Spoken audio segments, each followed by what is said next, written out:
तो my new video. तो इस लेक्चर में हम सिंपल कॉम्प्लेक्स नंबर पढ़ेंगे। तो कॉम्प्लेक्स नंबर सिंपल क्या है कि कॉम्प्लेक्स नंबर जो है ना दो नंबरों मिलके कॉम्प्लेक्स नंबर बनाते हैं। वो कौन से नंबर हैं? फर्स्ट ऑफ ऑल इसकी कॉम्प्लेक्स नंबर की सिंबल क्या है? हम कॉम्प्लेक्स नंबर को जेड से शो करते हैं। तो हमारे पास अगर इसकी जो है ना वो कौन से जो है ना दो नंबर है जिस जो मिलके जो है ना वो कॉम्प्लेक्स नंबर बनाते हैं। तो हमारे पास सिंपल एक है रियल एंड दूसरा क्या है हमारे पास इमेजिनरी। सही है।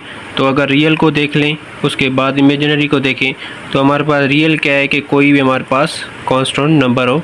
अगर इमेजिनरी को देखें तो कोई भी हमारे पास आयोटा हो या किसी कांस्टेंट के साथ आयोटा हो तो ये सिंपल क्या हो जाएगा हमारे पास इमेजिनरी हो जाएगा। अगर हमारे पास कहीं कभी कभी जो है ना ये भी आता है कि z is equal to 1 plus में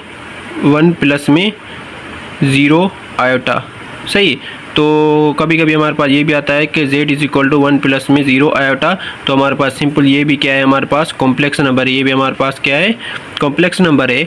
तो अगर हम दूसरे को देख लें फॉर एग्जाम्पल हमारे पास कभी कभी जो ना ये भी क्वेश्चन आता है कि z is equal to 2 plus में 6। सही। तो हम सिंपल अगर इसको देख लें तो हमारे पास ये भी हमारे पास एक किस्म का कॉम्प्लेक्स नंबर है, क्योंकि जब भी हमारे पास कॉम्प्लेक्स नंबर होता है ना तो उससे ऑटोमेटिक सेकंड जो नंबर होता है ना उसके साथ भी जाती हो ना तो वो समझ जाते हैं कि इसके साथ जो है ना आयोटा अवेलेबल है।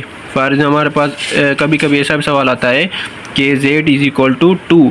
तो हम सिंपल क्या करेंगे जब भी हमारे पास ऐसा है ना तो कहे हमारे पास जो है ना ये कॉम्प्लेक्स नंबर है या नहीं है तो आप सिंपल क्या करोगे कि ये कॉम्प्लेक्स नंबर है। क्यों है? क्योंकि हमारे पास पता है कि z किसको शो करता है कॉम्प्लेक्स नंबर को, और कॉम्प्लेक्स नंबर में कितने होते हैं एक रियल और दूसरा इमेजिनरी। अगर फादर हम इसको सिंपल ऐसे भी लिख सकते हैं z is equal to 2 plus में 0 आयोटा।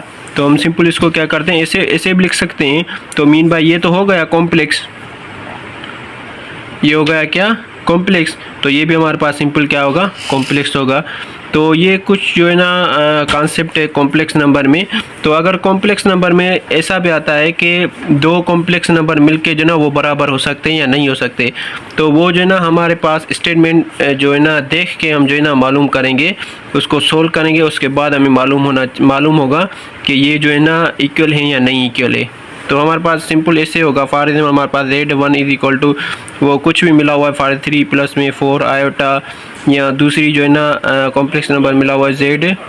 अगर दूसरा हमारे पास कॉम्प्लेक्स नंबर मिला हुआ है z is equal to 2 plus में 5 आयोटा। तो अगर हमें ऐसी स्टेटमेंट मिले और वो हमारे पास क्या हो कि for example 2 is equal to 2 होना चाहिए और या 3 iota is equal to 3 iota होना चाहिए। फॉर एग्जाम्पल मैं जो है ना एग्जाम्पल देके आपको जो है ना वो क्लियर करूँगा सारा।